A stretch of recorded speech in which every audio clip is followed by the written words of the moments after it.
Ladies and gentlemen, we live in a brilliant time. The pace of change and progress in our industry is so fast, we find ourselves constantly searching for descriptions. We speak of the golden age of TV, and in no time at all, that description becomes rather inadequate. Shall we stick with the new television for now, until we find a better one? I'm delighted to be hosting a fantastic lineup of guests from every corner of the industry today. And joining me, Director of Non-Scripted for FremantleMedia International, Angela Neillis.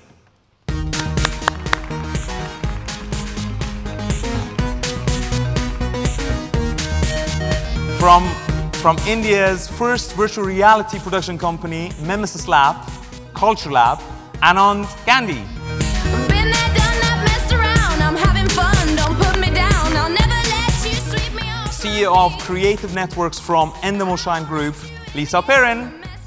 I've tried to send my information's just not going in. And President of Content for Discovery Networks International, Marjorie, Kaplan.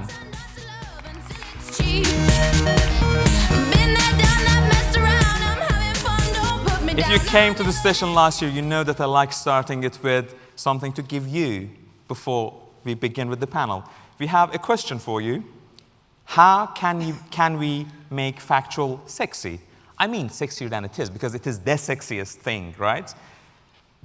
Tweet me your answers with your tangible solutions, AliMay TV. There will be 4 prizes, including some really sexy virtual reality gear. So start tweeting. Thank you very much for joining me. So in the past decade, we have witnessed this incredible transformation of TV. But we know when we talk about the golden age of TV, we are talking about drama. Is it fair to say that the golden age of Factual has finally arrived? I definitely think it's, we're seeing we're starting the curve where Factual is having, drama-like impact, and Factual producers and directors are applying drama, sensibility in editing and shooting to what we're seeing across the board. And I think viewers, because they're binge watching and they've changed their viewing habits, they're kind of watching drama, watching Factual in a different way. Angela, what do you say? Well, I think there's always going to be Factual across a diverse range of tastes. And when I was thinking about the panel and thinking about the slate that we brought, Factual, from our point of view, ranges from big, ambitious Factual to, escape to the country. But, we've had, the last year, I would say that there's been a path of Factual into ambitious series, which have been big budget, and they always stand out in the catalogue. So for us, it's very important to kind of focus on those big, high-end, big-budget series. But that shapes the catalogue. I'd just jump in and also say that I saw a really terrific piece of research about a year ago about Factual, kind of right at the moment that was the kind of hot moment for scripted. And the point of the research was that the people we studied said they think of Factual as important and as big as scripted. They're 2 huge kind of pillars. The only difference is that from their perspective, Factual isn't just television. And I think that's kind of what we're looking at today. I think we see that in MIP. I think that's how we're thinking, which is people are consuming Factual content in huge, broad arrays of ways, and they want a lot of it. And the question really is, what do they want and what place are they going to find it? So are you saying that we might see different routes to Factual television? I think we're already seeing lots of different routes to Factual, and we're seeing those routes coming into television. We're seeing television kind of storytelling moving into digital storytelling environments, typical television moving into digital. Because it's interesting, last year a virtual reality showcase was done in London, I think it was in the Natural History Museum, with films made by David Attenborough, which kind of brought television into a more of a spectator event space. Yep. But virtual reality, we were talking about this earlier, I can definitely see virtual reality changing natural history. We were talking about it, and also journalism in terms of kind of, that Vice documentary, kind of really undercover journalism and news, you can definitely see VR kind of adding to the story. I'm not sure it's going to kind of infiltrate all factual, because I don't think that's necessarily what you want and what viewers want. But, you know, who knows where it'll go. Lisa, you're so ahead of the game. This was my question number 7 or something. Sorry. You've already answered it. But let me pick up on that. With virtual reality, in the world of factual, where do you think VR is going to sort of enrich and add to better storytelling? Well, look, I don't know, I haven't got a crystal ball, but I would say, you know, you can see it in the use of news. You can see virtual reality going in with a presenter going into a kind of a war zone, and as a viewer kind of going on, taking that journey with them. You can see that with natural history in a way that 3D really enhanced the experience of being underwater or going through a forest. I'm not necessarily sure that it's going to enhance every factual series. For example, you know, a doc soap about a ship, the cruise or something. I don't know, that's not necessarily what you're going to use it for, but I can see it evolving in that way, at the beginning anyway. Yeah, it's kind of it's a complement to a television program, which is usually watched quite linearly. Yeah. VR goes to places you can't go, but you can take the audience, so in the underwater or perhaps traveling around the globe, really immerses people in the experience. Yeah, Anand, let me first congratulations. You've just turned 1. You look too mature for a 1-year-old, but well done. Memesys Culture Lab has just turned 1. And from your perspective, where do you think virtual reality will fit in factual programming? So, just firstly to kind of create this indexing and cataloging between factual and non-factual, I see scripted as experiences and insights distilled from memory versus factual, where experiences, insights, and perspectives are distilled from what's recorded. So in a way, there is a direct continuum. There is, I don't see a broken continuity between the two. There is a very clear continuity between scripted or non-scripted. It's not like non-scripted is or factual is not edited. We of course have perspective. We fill it up with insight. We lay it down with drama, with and distill it to its essence. So that's exactly what we do when we script. It's just that shooting factual has become unintrusive.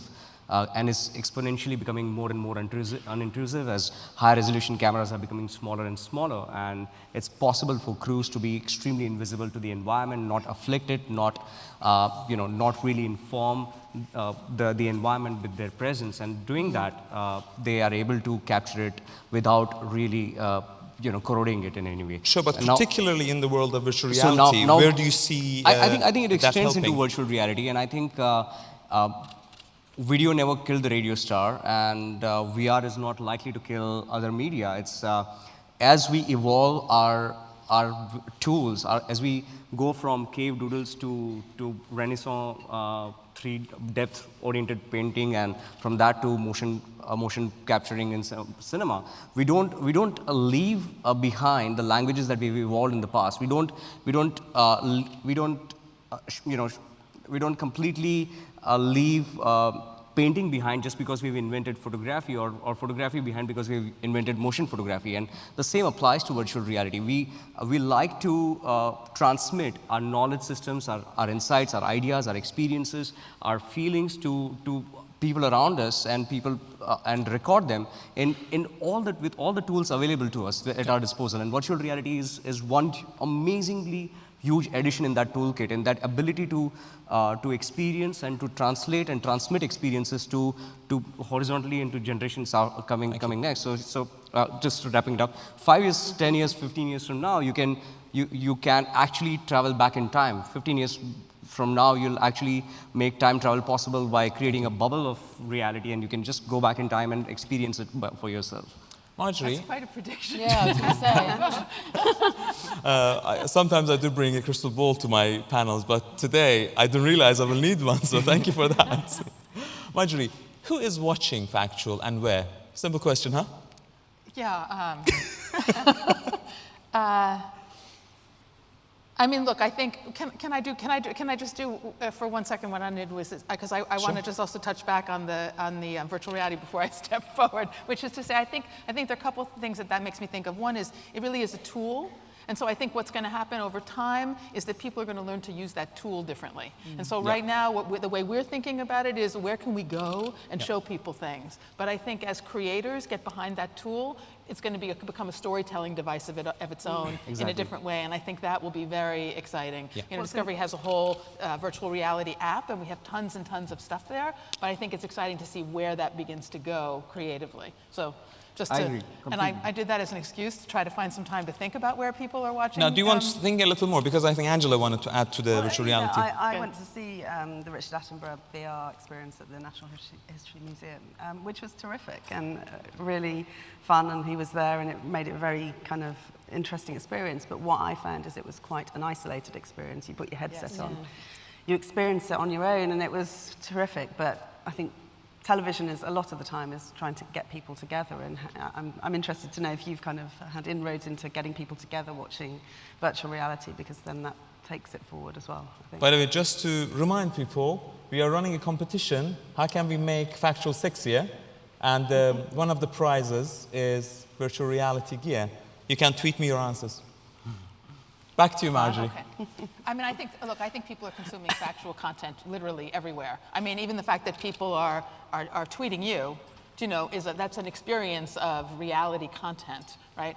On television, there are huge, very successful factual channels and factual shows on entertainment channels.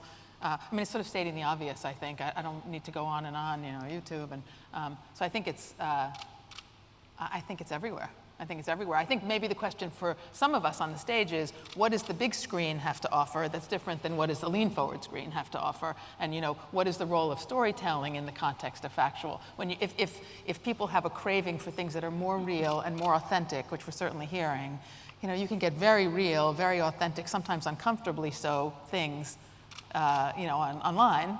And so the question becomes, what's the role of television in helping to delivering that kind of content? What's the role of the storyteller? You gave me a beautiful transition to Lisa here, because, of course, a lot of factual you can easily watch on your phone, you can watch on your iPad, but then there's kinds of factual television that you really need a bigger screen, which brings me to the example you have brought us, Lisa. Can you tell us about it? Yeah, I'm going to show you a clip from a series, actually, that one of our companies, Dragonfly, made for BBC One. It's just recently gone out. And it's kind of it was a surprise, because ambulances, I think probably the viewers saw it in their EPG and thought, oh, well, that's just a blue flashing light series. And what the Dragonfly team did beautifully, and remember, these are the guys that do one woman every minute, and they're kind of quite pioneering in terms of what they've done with rigs. They have taken a slice of London life, and they've really got underneath it by rigging ambulances and also recording the calls in the ambulance office. And you kind of, by overlaying a kind of Google map over it as well, you get a real sense of scale. And it answers perfectly the question this panel kind of says, because how they've given the blue flashing light dock soap, which probably what we would have called it 17 years ago, a real sense of scale and drama in terms of the way it looks, the visuals are beautiful, and the way it's been cut. So, I think this piece of film answers it beautifully. Shall we have a look? Yeah. Run the tape. I'm going to come to you, Angela, about this first. This is one of those formats where everybody does, and it's a known format. It has been successful. What is the challenge there? Because if you want to make a format like that to work today and become successful, where do you begin? Well, that looked terrific. I think audiences love storytelling, and I think when you're trying to put together a series like this, you're looking to put together great creative teams, but then you're also you want to develop that into new ways of kind of presenting the story. The mapping was really interesting, kind of gave it a bit of a Mission Impossible kind of feel to it as you're following the story and the drama. But Dragonfly are a terrific production company, so I can imagine that's going to be a So Lisa, how much of your efforts in that program was to basically try and innovate a very known format? I think, they were they took a very known, they took a very known precinct and kind of gave it scale. And I think that's really, really interesting, and what Dragonfly have always kind of striven to do. They did it with One Born Every Minute. You know, you took a maternity ward and they gave it scale and humanity, which is exactly what you see there. So I think also, you know, there's another series they're doing called The Jury, which will be out next year, but that is, again, moving it on again, because that's a real blend of drama. So the crime, everything, the crime that it follows is pure fiction, but everything around it is factual. And that is really exciting, and they really have kind of, I think, genre busting is used far too often, but they really have moved it on. And it's just about showing, as Angela was saying, telling new stories, giving you narrative to things. And actually the new technology that Anand was saying kind of gives you that opportunity to really, really unobtrusively watch things happen and let people judge just by watching people's faces, their reactions for themselves. You don't have to necessarily overlay huge amounts of voiceover to get there. I think people kind of get it now. Yeah. Formats like that, when it is based in a particular geography, are you able to sell that exact program internationally, or do you think it's the format that travels? People learn from it and make their own local versions? I think this will travel. I'm not going to. I think it will travel. You know, everybody has A&E services around the world. I think, you know, the difficulty is sometimes necessarily with the legality about filming patients. In some countries, that's more difficult than others. I also think, you know, rig shows are expensive. There's no pretense that they aren't, but there are other ways of achieving the same effects without necessarily having to rig, you know, 20 ambulances in that city. So yes, I do, and I think the graphics package actually is very, very simple. So when you overlay that with some aerials, it's just about the pacing and the editing. So it's not quite as kind of London-centric, UK-centric as you may think. Can I jump in and also say that there's one thing that I think that we didn't note that I think really helps to make this different than the past, and that is using kind of drama techniques, which is the little bit of humor.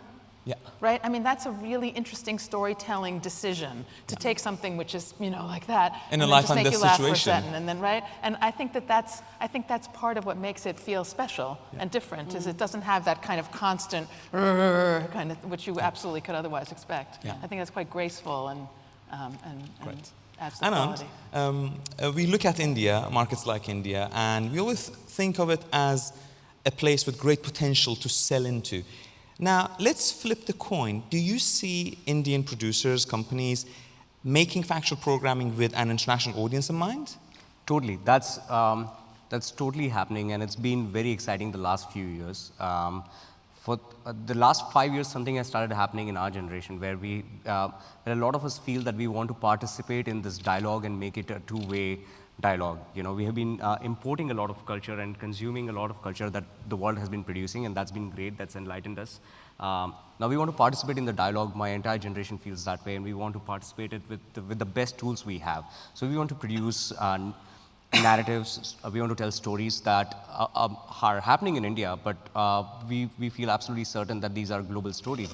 And we know global stories because we have had the benefit of having both the worlds. We have grown up on consuming cinema from Iran and American television, and English documentaries, and we've grown up with the best in the world, and we know what's happening in India, and now we know what's going to work. So the films that we've started making, the documentaries that Indians have been producing the last couple of years have found resonance around the world, and that continues to happen. And what Lisa said is absolutely true, that the unobtrusiveness of shooting some of these stories make it extremely easy to capture the nuance, capture the humor, capture the absurdity, capture something that's extremely local, and see the global patterns of concerns and stories in that. And what you have brought us is pretty much that. It's Yeah. very unobtrusive filming. Yeah. And would you say, and it's about politics in India, would you say this is something that global audiences would want to see? I think global audiences have really loved the film. We had a premiere at Toronto last month, and we had another European premiere at BFI London. We won the jury prize in Warsaw 2 days ago. So if it's Congratulations. resonating with audiences in Poland, And we've had audiences come up to us from Spain, from Greece, saying this exact story is happening in our part of the world. People from Spain came up to us and said, this is Podemos, and people from the US came up to us and said, this is exactly what's happening in the American politics, and everybody is going through the same shift, the same paradigm shift is happening everywhere in the world, and it's a global story for that matter. Shall we have a look? Yeah, let's do it. Please run the tape. Marjorie, from a very small clip that we have seen, do you see potential for a program like this, which is very, very sort of focused on a region, on a different geography, in a different country?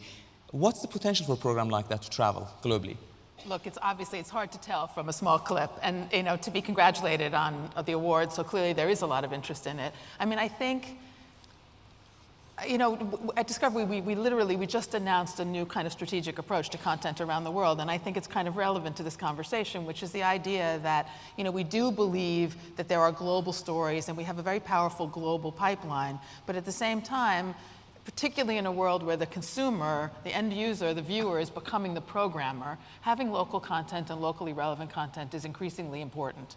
And so the idea that you can build a business simply by having this big pipe that's available to the world is not the same, and the world is changing. So I think, but a piece of that isn't just that content should be local and stay local, but it's what can we find around the world that can be shows that can move out of those regions, where the regions can become kind of content hubs and be able to move the content around. So hopefully that opportunity will happen in India for us, for Discovery, with a film like this.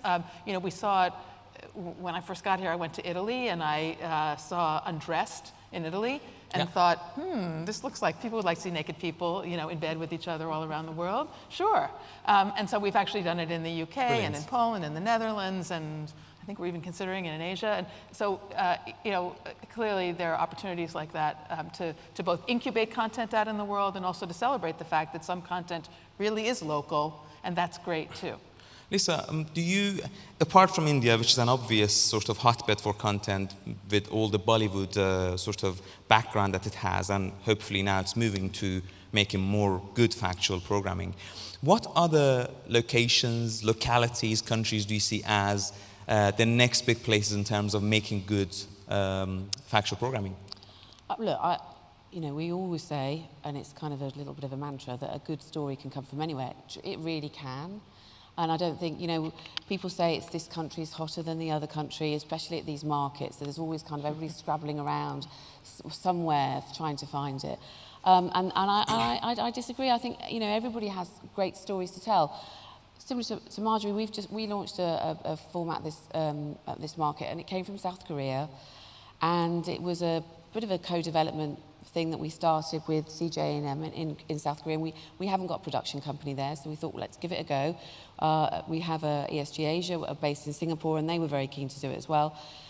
And we've created basically a reality show based very much on politics, a kind of the political sort of headline between dictatorship and democracy, which has engaged young people in South Korea immensely, I should say, which is exactly what you're saying about politics. It's been such a crazy year. It doesn't surprise me at all that your film really resonates with people because, who knew? Spain haven't had a government for 4 months. So, with Brexit and what's going on with Trump and Clinton, and everywhere is kind of, it feels like there's a real paradigm change in politics.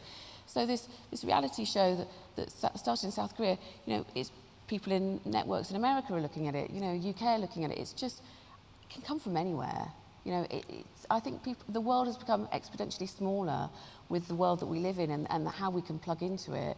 If it's a good story and resonates with you, it doesn't matter if it's from India or South Korea.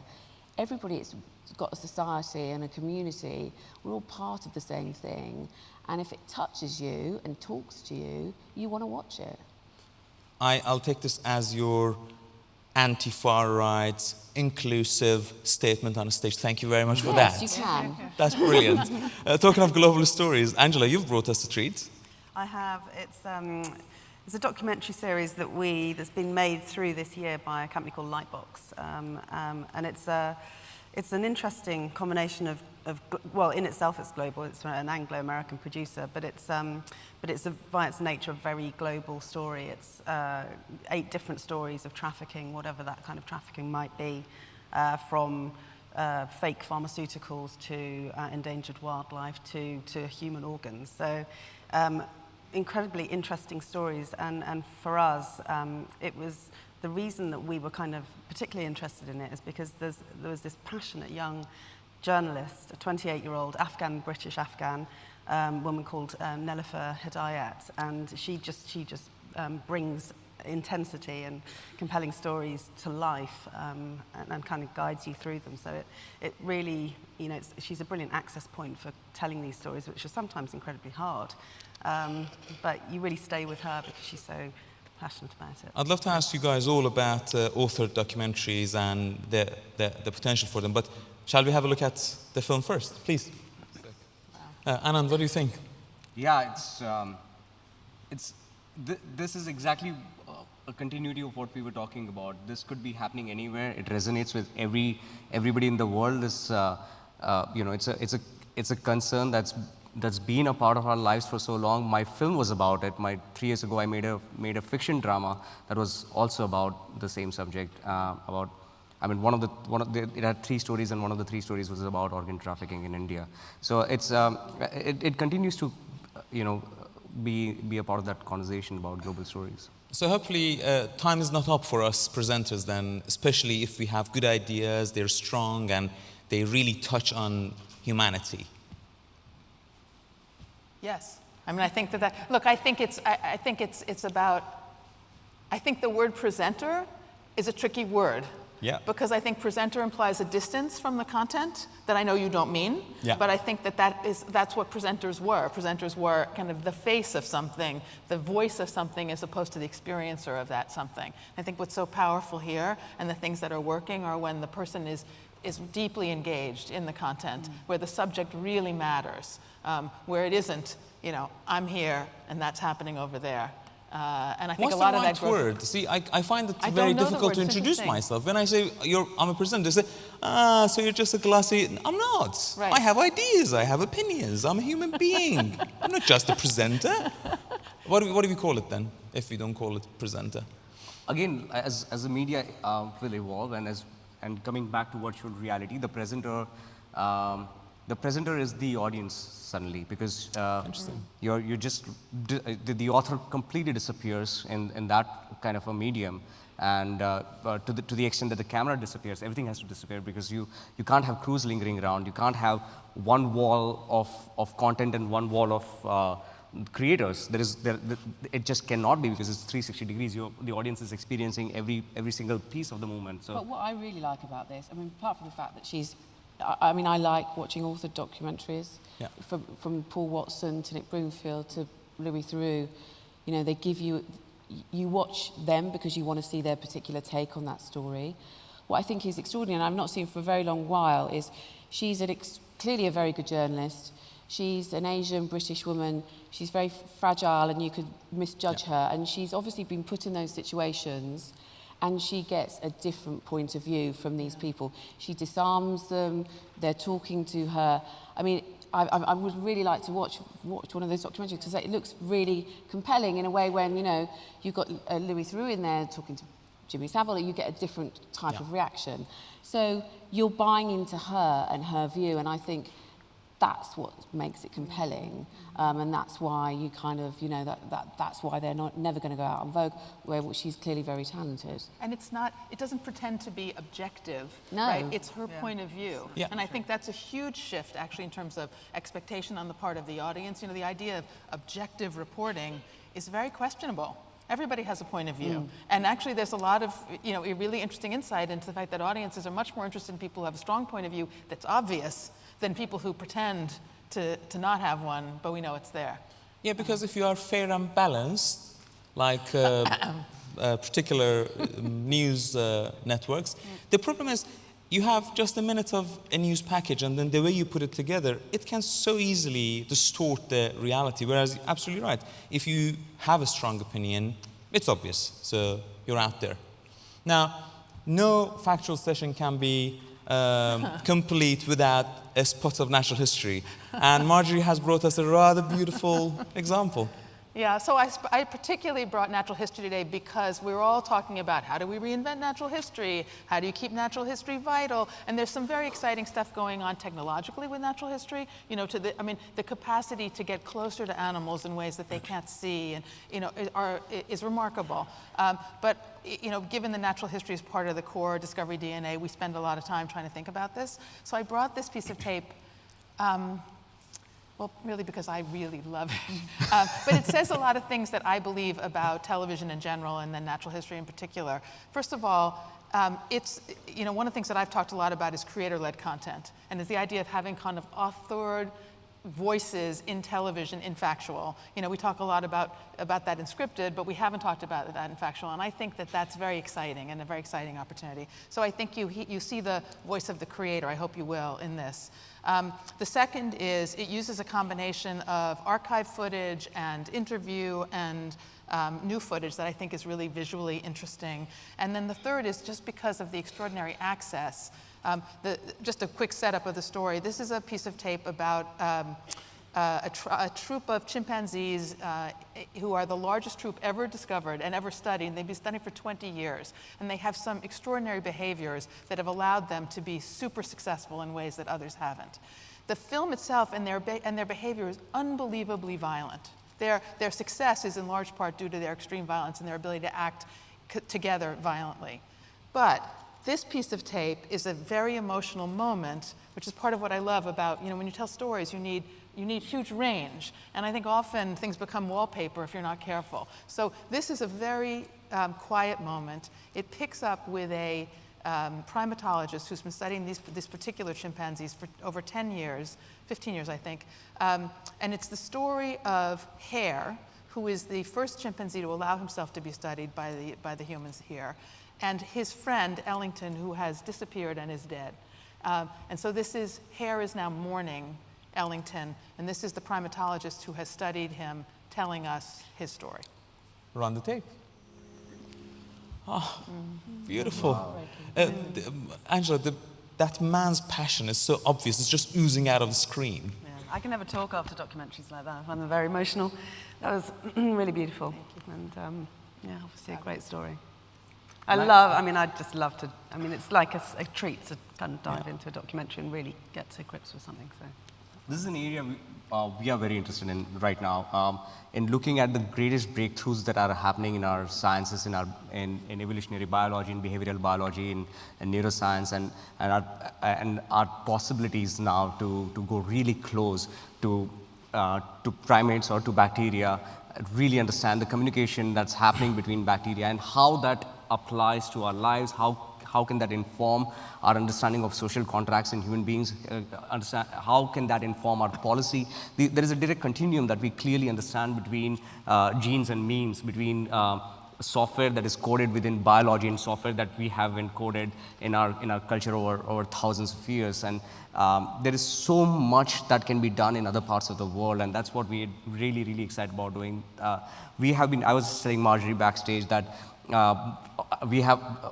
a very small team of 32 creatives, and all of them singularly agree that their lives have been informed by Discovery and National Geographic. Like their entire worldview has been informed by the work 2 decades of work that has happened in actually BBC as well, BBC, Discovery and National Geographic. Thank you. We're out of time. Marjorie Kaplan, Lisa Perrin, Anand, Gandhi, Angela Neillis, thank you so much. It has been a treat to be a part of MIPCOM's best session. Thank you very much, and come back. Thank you very much. Please welcome, please help me thank the panelists. Thank you.